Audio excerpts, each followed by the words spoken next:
Buku ini adalah buku dari Prof. Sutandio, dari hukum kolonial ke hukum nasional.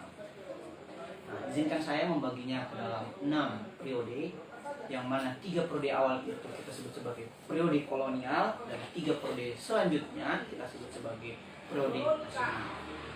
Nah, periode pertama itu periode kolonialisasi, dan periode selanjutnya disebut periode nasionalisasi atau purifikasi hukum. Nah, yang pertama pada 1840 sampai 1890 atau 5 dekade awal dari subjek penelitian Prof. Sutandio, yaitu periode hukum liberal. Seperti namanya, periode hukum liberal itu adalah dampak kemenangan Partai Liberal di Belanda. Setelah Belanda merdeka dari Perancis pada 1812, partai yang memenangkan pemilu di Belanda pada waktu itu namanya adalah Partai Liberal. Sehingga gagasan liberalisme bukan hanya berkembang di Belanda sebagai negara induk, tetapi juga sampai kepada Indonesia atau dalam hal ini Hindia Belanda. Makanya ada liberalisasi pendidikan, ada liberalisasi pertanian, ada liberalisasi hukum. Nah, pada tahun 1840 sampai 1890. Sehingga di saat itu pula terciptalah konstitusi pertama di Hindia Belanda yang bernama Regeling Reglement. Dulu ada konstitusi namanya Regeling Reglement atau RR singkat. Nah, liberalisme dalam artian itu adalah kebebasan, tetapi ini hanyalah slogan di atas kertas. Kenapa? Karena di Hindia Belanda sebagai negeri jajahan tidak terjadi kebebasan. Yang terjadi justru pengekangan atau bahkan kolonialisasi gitu. Sehingga pada 1912 gitu, Ki Hajar Dewantara atau Suhardi Suryadiningrat nama keratonnya, dia membuat puisi yang sangat menarik karena di situ ada 100 tahun perayaan kemerdekaan Belanda atas Perancis.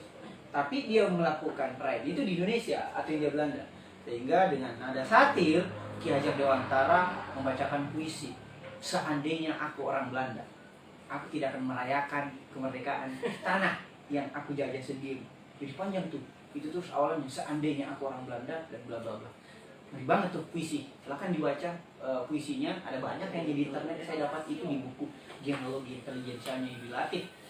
Nah, sehingga setelah ada desakan oleh faksi-faksi yang ada di parlemen Belanda maupun pemikir-pemikir yang ada di Hindia Belanda, baik itu pemikir yang barat, dalam hal ini sarjanawan-sarjanawan dari Universitas Leiden maupun pemikir-pemikir pemula di Indonesia, dalam hal ini Supomo, karena Supomo itu belajarnya di Leiden, murid dari Van Vollenhoven. Jadi Belanda ini pemikirnya terbagi dua. Ada dari Universitas Utrecht yang sangat pro terhadap Belanda atau tersebut sebagai pemikir generalis bahwa budaya Belanda atau budaya Barat secara umum itu harus ditransfer ke negeri jajahan. Karena keberadaban Eropa harus ditransfer ke kebiadaban negeri jajahan. Nah, di seberangnya ada partikularis di Universitas Leiden. Itu tadi ada Van Vollenhoven, ada Tarha, dan ada muridnya dalam hal ini Supomo. Supomo pada gilirannya pada 1945 yang desain Undang-Undang Dasar kita.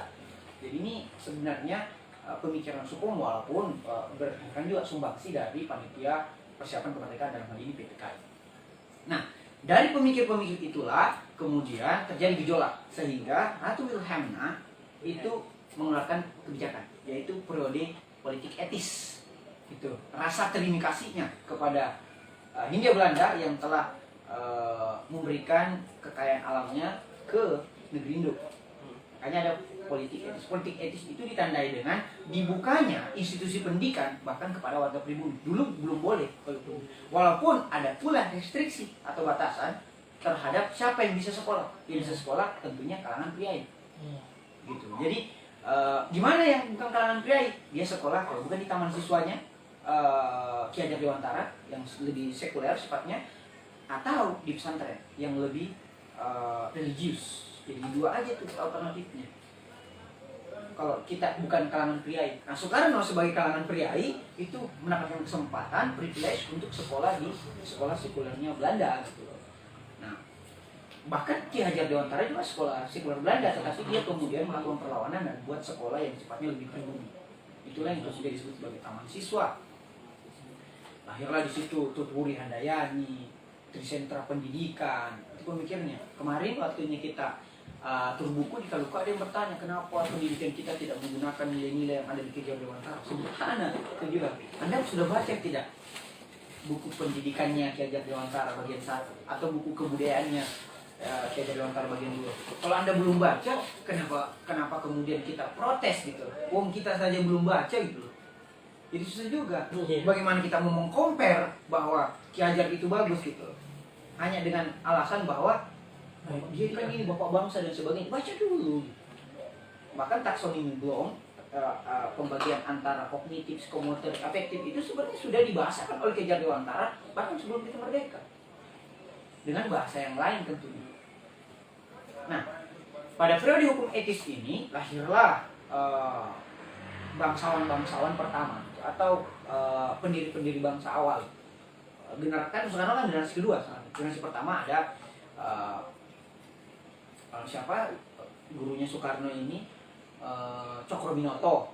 Ada itu generasi pertama itu Ki Hajar Dewantara yang lebih senior di atas Soekarno. Ada Wahidin dan sebagainya. Dia yang melakukan perlawanan itu. Lahirlah di periode hukum etis ini sekolah hukum, namanya Red School. Nah, Red School ini SMK hukum. Sekarang kayaknya sudah ada SMK hukum ya. Kayaknya sudah ada gitu. Dulu ada SMK hukum. Bahkan karena saking banyaknya lulusan-lulusan dari SMK hukum, itu dibuat lagi Red Hoge School atau Universitas Hukum. Nah, yang menjadi cikal bakal Universitas Hukum pertama di Indonesia, Sekolah Tinggi Ilmu Hukum pertama di Indonesia. Yang kalau dia kemudian berprestasi, itu diikutkan lagi sampai ke Leiden. Salah satunya itu tadi Sukomo. Salah satunya Muhammad Yamin. Nah, ini karena periode etis. Tetapi terjadi bumerang bagi pemerintah Belanda, pemerintah Indo, karena yang disekolahkan ternyata melawan. Nah, sehingga lahirlah gejolak lagi, lahirlah Volkskrant atau Dewan Rakyat, lahirlah partai-partai dalam hal ini PNI, PKI, ada PSI, Masyumi, lahirlah banyak lembaga-lembaga vernikuler, PES misalnya kayak Bintang Timur, kayak Kompingho, ada Bintang Prima. Nah, ada banyak perkumpulan yang diinisiasi oleh Soekarno dan sebagainya. Tetapi sebelum kita sempat merdeka, karena efek Perang Dunia Kedua, masuklah periode hukum Dainippon. Yang sebenarnya periodenya sangat singkat sekali, yaitu 3 tahun. Nah, karena fokus Jepang pada revolusi fisik dan gejolak Perang Dunia, sehingga Jepang itu tidak memberikan sumbangsi yang substansial bagi perkembangan hukum. Dia hanya mengganti nama-nama Belanda ke dalam nama Jepang, atau paling banter ke nama Indonesia. Sehingga pada tahun 45 masuklah kita pada periode hukum Orde Lama, yang mana itu terbagi 2 lagi. Karena 1945 sampai 50 itu Indonesia masih fokus kepada revolusi fisik. Makanya 49 baru secara de facto, yaitu 29 Desember diakui oleh Belanda, itu pun atas desakan PBB. Nah, pada 1950 sampai 59 fokus pemerintahan dalam kebijakan itu masih kepada perdebatan antara dasar negara Pancasila dan dasar negara Islam. Sehingga pada 59 Soekarno mengeluarkan dekret presiden untuk membubarkan konstituante atau DPR. Nah, pada 59 sampai 66 Soekarno kemudian fokus kepada pembangunan hukum, walaupun masih ada intervensi politiknya. Contoh, lahirlah undang-undang yang sampai sekarang masih digunakan, yaitu Undang-Undang Pokok Agraria pada tahun 1960. Masih digunakan sampai sekarang. Salah satu juga undang-undang tentang penodaan agama 1965 masih digunakan sampai sekarang. Nah, singkatnya Soekarno kemudian lengser pada tahun 66 gitu. 65 ada gejolak, 66 ada kekosongan kepemimpinan, 67 naiklah Soeharto berdasarkan Super Samarito. Lanjutkan. Pada Soeharto periode hukum itu juga kebijakan hukum itu juga tidak menjadi mainstream, karena kalau Soekarno fokus kepada politik sebagai panglima, Soeharto ekonomi sebagai panglima. Sehingga muncullah pembangunan yang mana rezim Soeharto itu oleh Hidayat disebut sebagai rezim developmentalisme. Karena ada rezim pembangunan, makanya dia disebut sebagai bapak pembangunan. Karena dia fokusnya ekonomi. Bicara pertanian, fokusnya ekonomi, tidak memerhatikan implikasi pada sustainability ekologi itu. Dia fokusnya ada pertanian sampai orang surplus gitu. Nggak tahu lagi mau di mana. Sampai tadi ada bahasanya Ibat bahwa dari swasembada pangan itu lahirlah paradigma bahwa kalau tidak makan nasi itu belum makan atau belum kenyang, karena saking surplusnya berat. Nah, pada perspektif ekonomi mungkin bagus, tapi perspektif ekologi itu masih debatable. Nah, kemudian masuk lagi kepada periode hukum yang sekarang ini, atau periode hukum reformasi dari 98 sampai sekarang, yang mana kita tahu sendiri di satu sisi ada perkembangan dalam hal ini amandemen dari 99 ke 2002, tapi dalam beberapa tahun belakangan terjadi kemunduran, atau kalau kita mau bahas involusi hukum, atau involusi demokrasi, atau bahasanya Pak Zainal Mukhtar adalah bukan resesi ekonomi tapi resesi demokrasi, ditandai dengan kemenangan Jokowi periode kedua ini, yaitu revisi undang-undang KPK, yaitu Omnibus Law, yang mana tidak dibatalkan oleh Jokowi melalui Perpu maupun tidak dibatalkan oleh MK. Menurut beberapa pakar hukum, ini adalah resesi demokrasi, atau betul-betul kemunduran dari demokrasi itu sendiri, karena banyak kebijakan yang mulai bagus pada beberapa aspek, khususnya pada elit, tetapi mencederai rasa keadilan di masyarakat, sehingga ini menjadi pertimbangan kita bahwa dari hukum kolonial ke hukum nasional itu adalah upaya purifikasi hukum pada perspektif pengambil kebijakannya saja, tetapi tidak membawa serta perubahan pada hajat hidup orang banyak.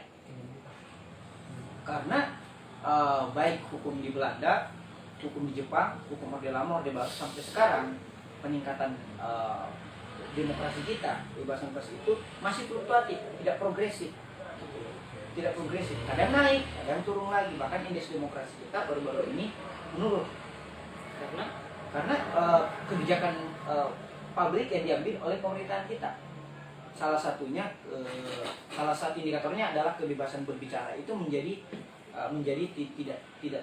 tidak seterbuka dulu gitu. Orang menjadi takut, jangan sampai kita ini dipenjarakan atau dikriminalisasi. Itu pada beberapa aspek. Maksudnya kita tetap harus optimis pada pemerintahan, tapi jangan sampai menghilangkan nalar kritis kita sebagai warga negara. Makanya baca buku nalar kewarganegaraan ya. Iya. Kalau bahasa hebat, nalar kewarganegaraannya itu adalah membahas tentang masalah-masalah sosial kita. Buku membangun generasi literasi adalah solusinya. Solusi konkret. Okay? Nah, saya kira itu komentar dari saya. Terima kasih. Wassalamualaikum warahmatullahi wabarakatuh. Waalaikumsalam warahmatullahi wabarakatuh. Sangat menarik.